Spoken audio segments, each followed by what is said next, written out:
Assalamualaikum warahmatullahi wabarakatuh. Bapak-bapak, ibu-ibu, hadirin sekalian, mohon maaf saya izin duduk lah. Takutnya kalau saya berdiri semuanya nanti pemateri berdiri. Padahal seminar ya duduk seperti ini ya. Jadi santai saja. Jadi sesungguhnya bahwa Nahdlatul Ulama berdiri betul pada 31 Januari 1926, jauh sebelum kemerdekaan Indonesia, kemerdekaan negara kita ini. Tapi Nahdlatul Ulama sudah mempersiapkan kemerdekaan ini, baik secara revolusi pendidikan maupun juga menyadarkan anak-anak bangsanya bahwa kita hidup di tanah air ini, kita di bawah penjajahan ini harus menggelorakan jihad. Nah, cuman ya, justru sebelum meletus perang beneran di era Hadratus Syekh Muhammad Hashim Asy'ari, beliau mengikuti metode dakwah guru-guru beliau, antara lain Hadratus Syekh Muhammad Nawawi Al-Bantani. Sebelum meletusnya resolusi jihad 22 Oktober 1945, beliau pulang ke tanah air Indonesia sekitar tahun 1912.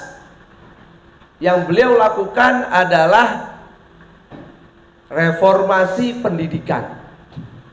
Beliau membuat pesantren bernama Pesantren Tebu Ireng, beberapa meter jauhnya dari pesantren abah beliau. Kemudian beliau mencetak kader-kader terbaik, ulama-ulama yang akhirnya menyebar semua menggelorakan kemerdekaan Indonesia. Kondisi semakin rumit ketika tahun 1924 terbentuknya negara Arab Saudi, beriringan dengan lahirnya negara Yahudi yang kita kenal dengan Israel. Itu hampir bersamaan, di mana Raja King Abdul Aziz bin Saud memproklamirkan bahwa ideologi negara Arab Saudi adalah Wahabi, sehingga hampir semua situs-situs sejarah dilebur, dihancur lebur, digusur semuanya, sampai hampir makom syarif, makam Nabi Muhammad SAW hampir dihancurkan karena sumber kemusyrikan pahamnya mereka. Di sini akhirnya orang-orang kaum sarungan tergerak untuk bersatu, mengirimkan delegasi dengan nama Komite Hijaz. Jadi asal usulnya NU juga untuk menyelamatkan kuburan, makam. Iya. Sarkup, sarjana kuburan, SAG, sarjana alam gaib. Ya, makanya Kiai Hamdan itu jangankan ke para alim ulama, makam artis semacam Niki Ardila pun sudah beliau kunjungi. NU banget.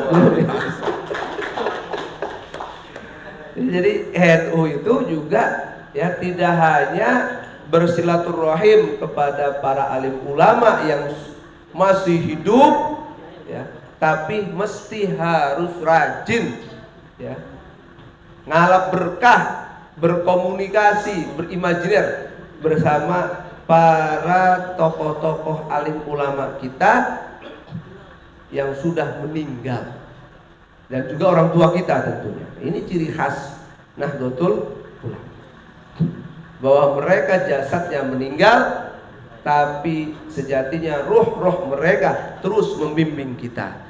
Ya, apalagi terutama maqam Nabi Muhammad Shallallahu Alaihi Wasallam. Nah, kesadaran internasional sudah terbangun jauh sebelum NU berdiri.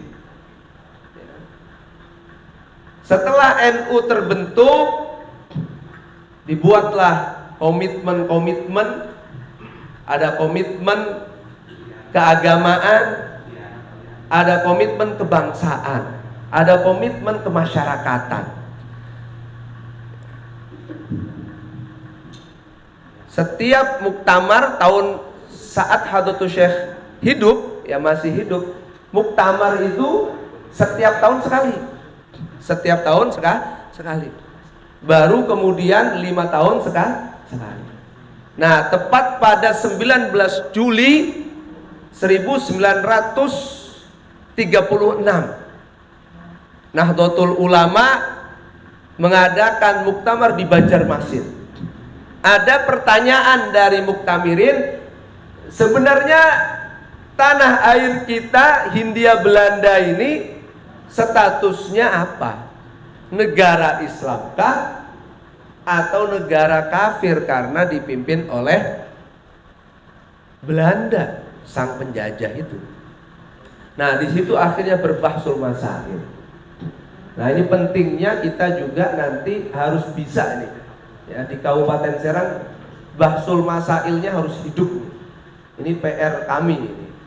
Insya Allah nanti sekitar tanggal 21, 23 Agustus kita adakan bahsul masail di Gedung Abu Yamuh tadi di Baros, ya, kantor MWC NU Baros, insya Allah, ya kan? Yang lain hadir mudah-mudahan ini.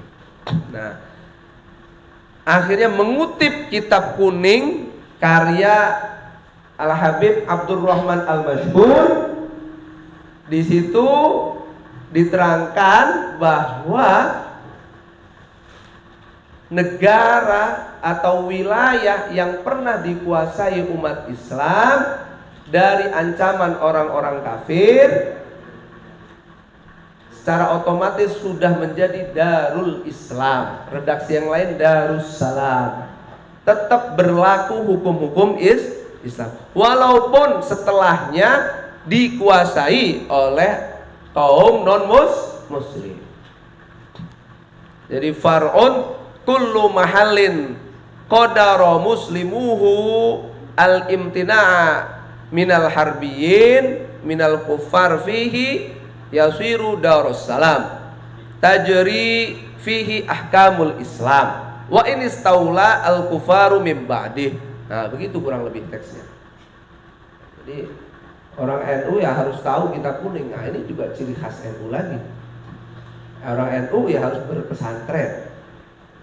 Kalau benar-benar kita mau menghidupkan NU dari rohnya, roh NU pesantren, roh NU warga NU di tingkat ranting. Kayak MWC yang baru dilantik atau sudah dilantik, ayo ya, harus aktifkan ini ranting-ranting NU. Kita kalau aktif semua ada 364 ya, ranting NU. Nah, disinilah perlunya kita resolusi jihad ya. Resolusi jihad pertama tadi ya, revolusi pendidikan, kemasyarakatan, ekonomi. Nanti ketika sudah mencapai puncaknya, kalau memang sudah waktunya genting, tidak bisa dengan lewat jihad seperti itu, ya perang. Nah, disitulah meletusnya resolusi jihad 1945. Justru perangnya NU, perang fisiknya NU itu setelah kemerdekaan, mempertahankan kedaulatan NKRI. Nah, di sini lewat diskusi sini, seminar sini, ayo kita update bersama semangat jihad kita. Tidak lagi dengan bambu runcing, tidak lagi dengan senapan, tidak lagi dengan senjata api, tapi dengan ilmu pengetahuan, dengan lisan, dengan pena, dengan gerakan-gerakan kita, dengan program-program kita, dengan bergaining ya, posisi kita bersama para pemerintah, aparatur keamanan dan sebagainya. Nah, ini perlu kita update resolusi jihad kita. Ya, bagaimana Lazisnu mengembangkan filantropinya, bagaimana Lakpesdam mengembangkan SDM-nya, ya, itu jihad kita juga. Nah, kurang lebihnya begitu. Maka kami dari PCNU Kabupaten Serang membuka dengan resmi seminar resolusi jihad ini dalam perspektif kebangsaan, menumbuhkan rasa cinta tanah air dalam kehidupan kebangsaan kita dengan bersama-sama membaca basmalah. Bismillahirrahmanirrahim.